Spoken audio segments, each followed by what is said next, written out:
អប់រំណែនាំអប់រំរហូតដល់មានការអស់យករមាក់ជាច្រើនគ្រឿងបានធ្វើកំណត់ហេតុ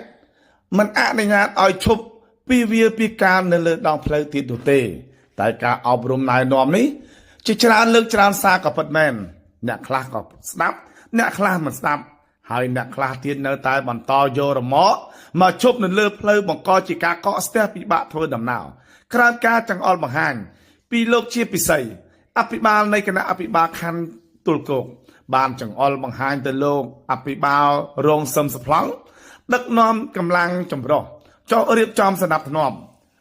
ជំហានទី1ធ្វើនៅបាសកាត់ទឹកល្អក3ខណ្ឌទួលគោករាជធានីភ្នំពេញនៅផ្សារយូណាយឃើញថាបើធ្វើមិនចេះចាប់មិនចេះហើយក្រោយពេលអាជ្ញាធររៀបចំហើយអាជីវករទាំងអស់នោះនៅតែបន្តរំលោភបំពាននិងលក់ដដែល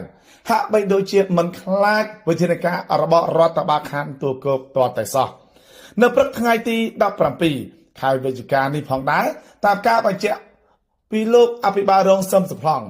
បានបញ្ជាក់ប្រាប់មកកាន់អង្គភាពសារព័ត៌មានយើងថាលោកបានធ្វើរៀបចំសណ្ដាប់ធ្នាប់នេះចំណុចបាផ្សារយូណាយរហូតនៅជុំវិញផ្សារនិមិត្តតាមបណ្ដោយផ្លូវ230 231រហូតដល់ផ្លូវ244តែយើងងាកមើលចំពោះអាជីវករទាំងអស់នេះ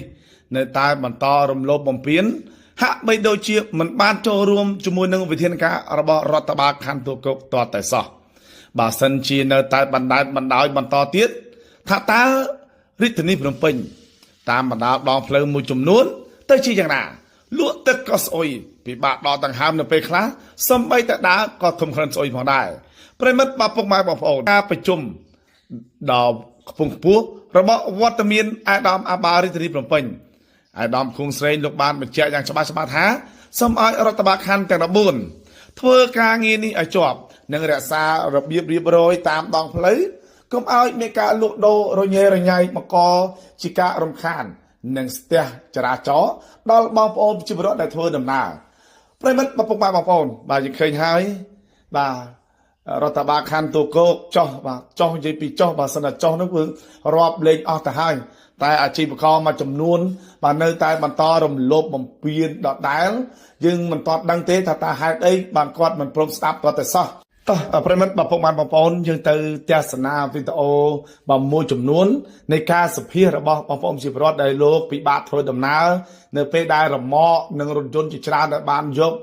រមាក់និងរថយន្តមកឈប់មកផ្ទះគាត់នឹងបាំងពិបាកនឹងធ្វើដំណើរចេញចូលបើជារៀងរាល់ថ្ងៃផងដែរជាចុងក្រោយបើយើងត្រូវនិយាយថាទេចំពោះបើគ្រឿងញៀន